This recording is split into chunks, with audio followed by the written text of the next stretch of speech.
Hey, good morning. Welcome to Argonne National Laboratory. We are here today at Introduce a Girl to Engineering Day 2019. This thing's been going on for years. But my name is Justin Brill. This is Rebecca Yassan. And Rebecca, why don't you tell me what Introduce a Girl to Engineering Day is?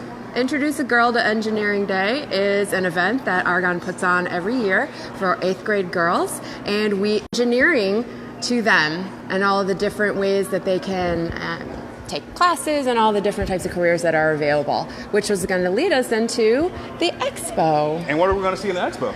There are 11 different tables where we have different types of engineering that will be presented to the girls, and I'm really excited about showing you all the different types of engineering that are out there. That's awesome. Me too. Let's go check it out. Okay. All right.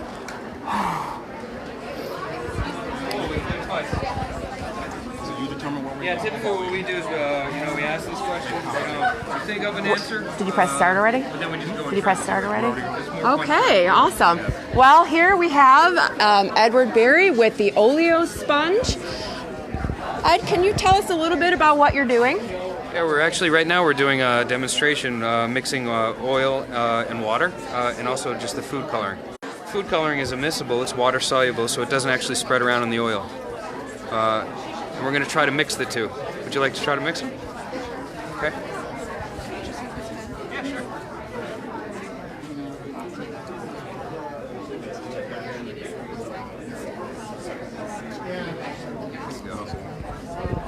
So while we're here, why don't you describe to us what applications this has to Argonne research?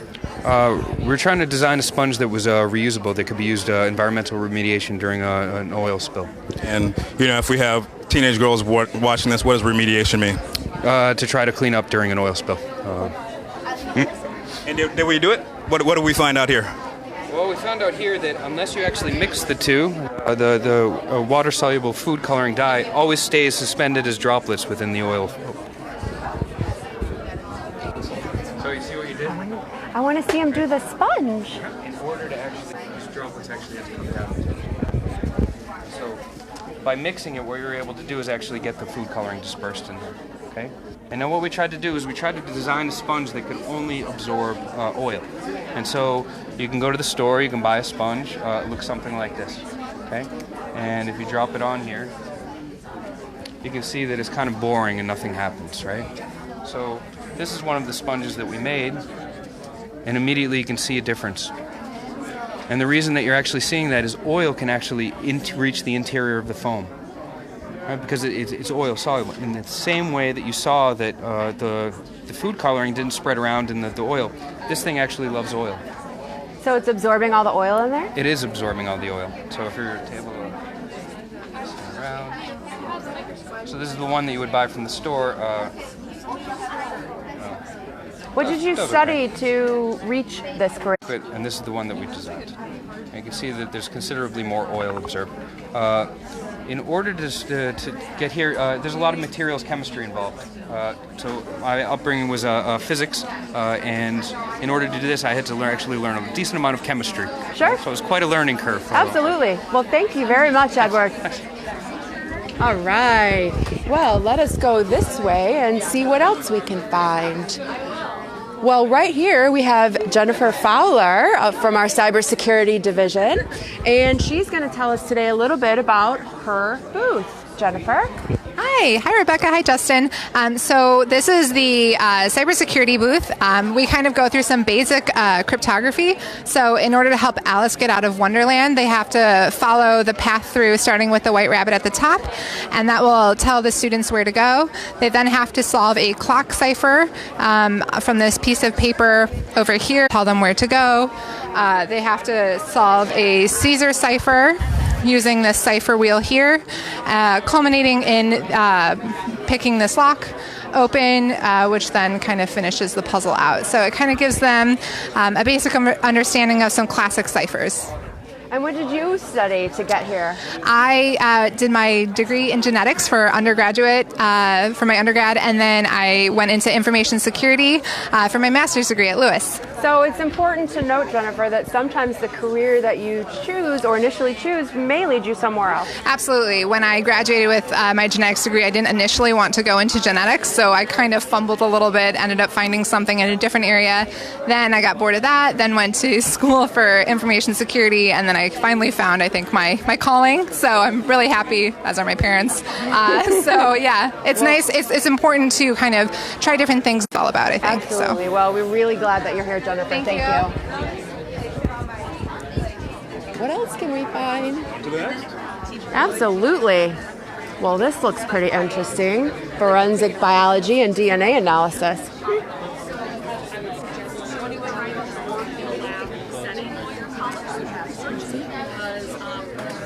Maybe we should come back to this one. She seems pretty busy.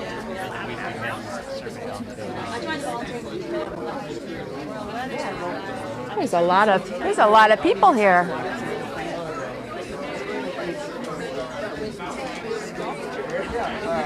Actually, DIS has one that you can use too. Hello, Nate.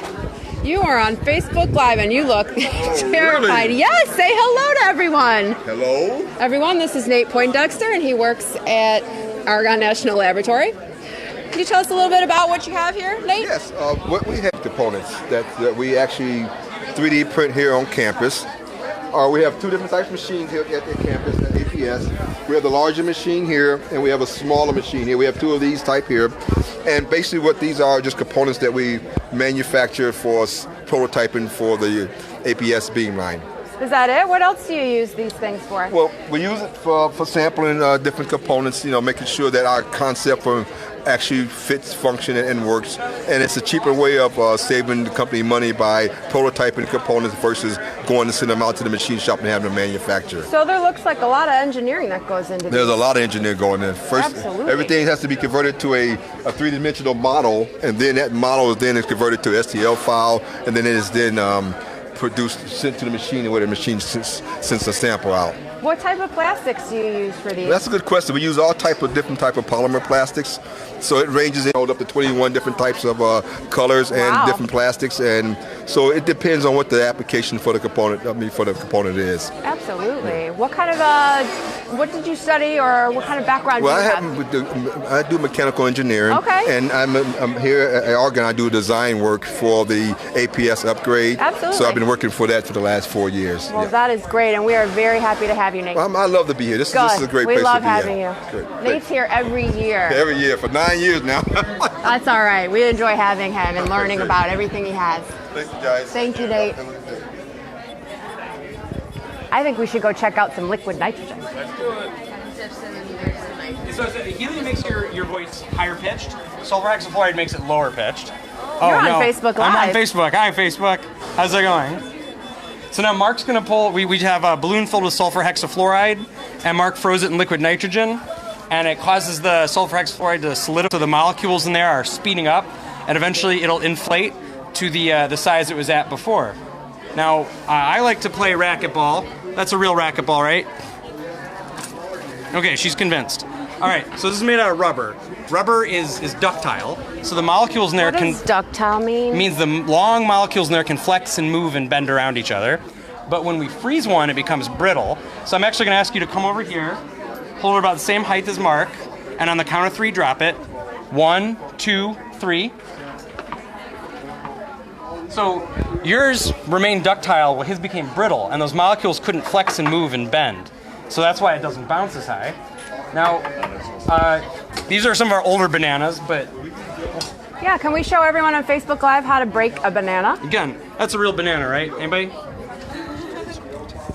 Oh, take off. Yep, sorry. Oh. I- If one of you guys wants to put the banana in there for a second. Okay, so we'll come back to the banana. You can forget about it for about 2 minutes. 2 minutes. So, 2 minutes, I Oh, know, it's all right. it's rough. But have I thoroughly convinced everyone that liquid nitrogen is cold? How cold is it? It's about minus 320 degrees Fahrenheit. And in Kelvin, for those of us out there that know. I have to reference what is it? About minus 77 Kelvin. There we go. I wrote it down because I knew someone was going to ask, and I didn't want to have to do it in my head. It's usually me every year. It is. So if I've thoroughly convinced you it's cold. So Mark shouldn't stick his hand in it. Right? Wrong. Don't stick your hand. Argonne No. has really good health insurance, so it's okay. That's a terrible thing to put on Facebook. Okay, Mark, go ahead. All right. Ready? Should I do this? Should you do it? So what's happened is his hand is so much a protective barrier of gas around his hand. This is called the Leidenfrost effect. Now, if he did that for anything more than a second, he would have an awkward conversation with his boss and his healthcare provider. So now, if we want to pull the banana out. While he's pulling the banana out, what kind of background would you have for this kind of research and applied engineering career? Well, we all have different backgrounds. So I have a master's degree in physics, so I have a physics background. Okay. And then Mark has an engineering, well, sorry, I'll let you guys. Mechanical engineering. Yeah. I have a bachelor's in mechanical engineering. Mechanical engineering? Okay. And Scott's had a whole swath of experience here at Argonne. My degree's in electronics. Awesome. But Scott has also worked in not just in cryogenics, but the radiation safety group and all around Argonne. So Take it away with the banana. Wow. frozen solid. Frozen. So That's the aftermath of This is the breaking the aftermath. banana. So there's some practical applications to something this cold as well. Now, one thing that we use it for at the particle accelerator that the three of us work at is we use it in electronics. So Scott has a lamp here, and Mark has a lamp, and Scott has wound a lot of wire between the wall outlet and the lamp, so there's too much resistance. So everyone agrees that's on and it's dim? Very dim. So what happens if we cool it off? It gets cooler. It gets cooler. That's the scientific explanation. So go ahead, Scott. It's going to get brighter.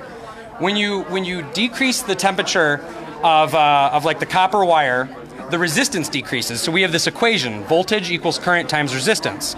So we've decreased the resistance, so the flow of electrons can move easier through there, and so the voltage increases. But now, as it warms up, that resistance in that coil is going to return to normal. So the particle accelerator, we use something called superconductivity. Now, in certain materials, we use niobium. At the particle accelerator, when they get cold enough, they have no resistance. So I don't mean low resistance, I mean no resistance to the flow of electrons. And we do this because we like to move electrons back and forth really fast inside these devices called resonating cavities to create electric fields to accelerate the beam. Now, you can imagine that no resistance in this scenario is a lot better than low resistance. But not only do they have no resistance to the flow of electrons, they have this other neat property called the Meissner effect, where superconductors oppose magnetic fields. So in these frozen Petri dishes here, these black discs are something called type 2 superconductors, and we're going to get them cold enough that they're superconducting, and they're going to oppose the magnetic fields from these magnets. These little brass-colored boxes are magnets on top. Oh, he fell. Yep. So normally the magnetic field would There we go. penetrate into the material, create their own magnetic fields, equal in magnitude but opposite in direction to oppose it. And you get this levitation effect here. Well, this is pretty cool stuff. Pretty cool stuff. And we really thank you. Yeah.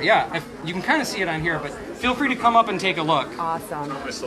Moving on. That was really fascinating. All right. Let's go talk to the state police.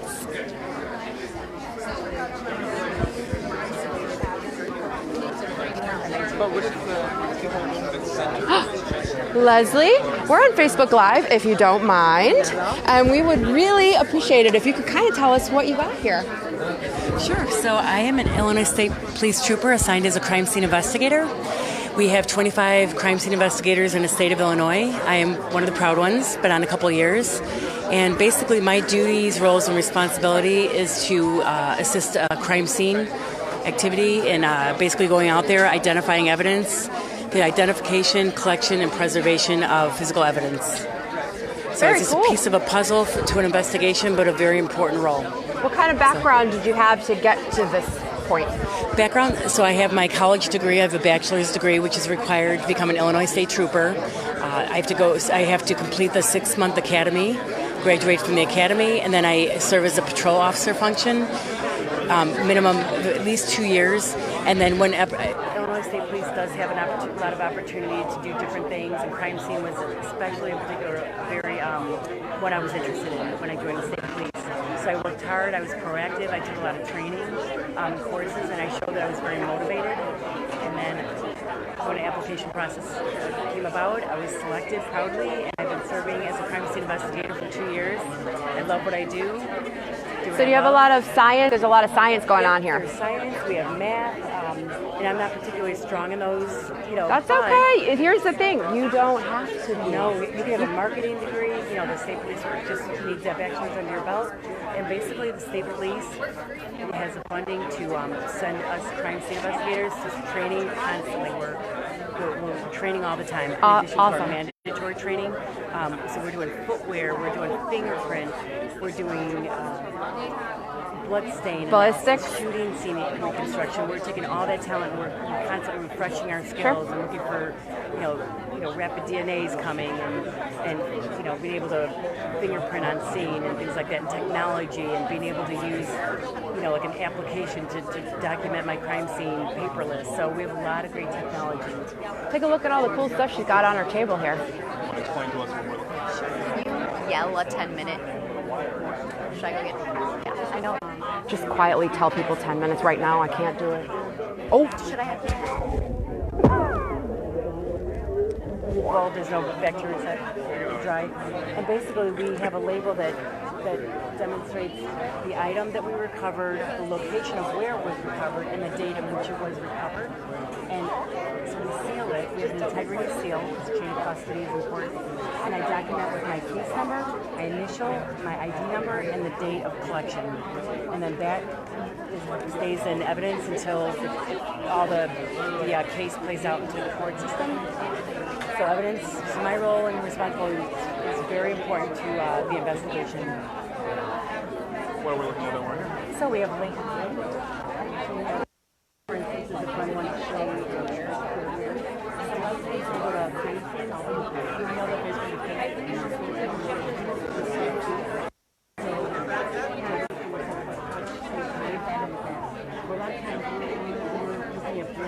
Spaces, so we'll take this magnet and take the magnetic wand. We'll simply over, and you'll see that the print, it is magnified. You'll really see the ridge detail, and that to the lab and they can analyze it. And one fingerprint is the same. Everyone's got a unique fingerprint, and we can determine whose fingerprint that is. So it's very, very important evidence. We do footwear impressions. We can cast them with pencil. We do gel. We do two-dimensional, three-dimensional. I can go on and on. We have metal detectors. We can recover firearms, shell casings, fired bullets. There is so much, and that has really been interesting, and we really appreciate you being here every year. Thank you very much, Leslie. All right, so lots of science, lots of chemistry, lots of physics, and lots of people who didn't always start out doing that. So we're going to do one more, if you don't mind. I think we're going to go and look at some civil, structural, and electrical. I had to read it. Over here. Hello, I hope you don't mind. You're on Facebook Live, all of you, and I'd really like you to talk about what it is that you have here and which one of these engineerings are you. Okay, great. So my name is Amber, I'm a structural engineer, and so you build bridges and stuff? Buildings and other things. Yep. Today I just ran a really simple experiment about friction. So I just have a bunch of different surfaces here, and the marbles around on the different surfaces. And that really smooth surfaces, it's really easy to move the pennies and marbles around. And the smooth surfaces have low coefficient of friction. The rough surfaces, like this sandpaper, have really high coefficient of friction. So I know this is pretty intuitive, but this is the formula right here. So the force due to friction is equal to the coefficient of friction called mu times than normal floors. What can this be used for? Yeah, so basically, as a structural engineer, I like everything to be in static equilibrium. Basically, we want the components of the building to be stationary and stable. Generally a good idea if your building is stable. There are times when you want to overcome the coefficient of friction and get your thing out of static equilibrium and into motion. Sure. Appreciate you being here, and thank you so much. We'll do one more right here because I like Play-Doh. I don't know if that's Play-Doh, but I like Play-Doh. Is this Play-Doh? It's sort of Play-Doh. Sort of Play-Doh. What do you do with sort of Play-Doh?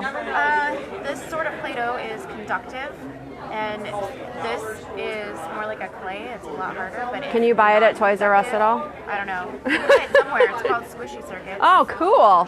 Squishy circuits. So it helps girls understand different ways to do electrical. It helps you understand how a circuit works. A circuit, okay. Could you briefly tell us how a circuit works? Sure. So you have the conductive dough and the non-conductive dough, and that allows electricity to flow through this conductive material. And then you take a battery and you put it, the insulation goes in the middle, and that allows if you have both of them touching each other, then you're done.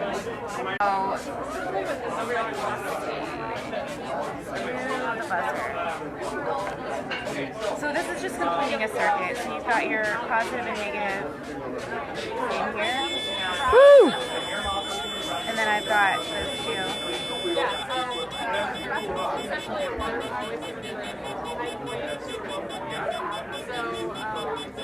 Ooh, look at the light. So explain one more time what just happened. So we created a circuit. So we've got the conductive dough on the outside and the insulation on the inside. If those two touch, you wipe out the circuit. It's going to be it'll short circuit. Short circuit. You've got your battery, so you've got your positive and negative charge going in here, which is creating the electricity, and then you just put your positive and negatives in for... Very cool. So I'm assuming you have an electrical engineering background.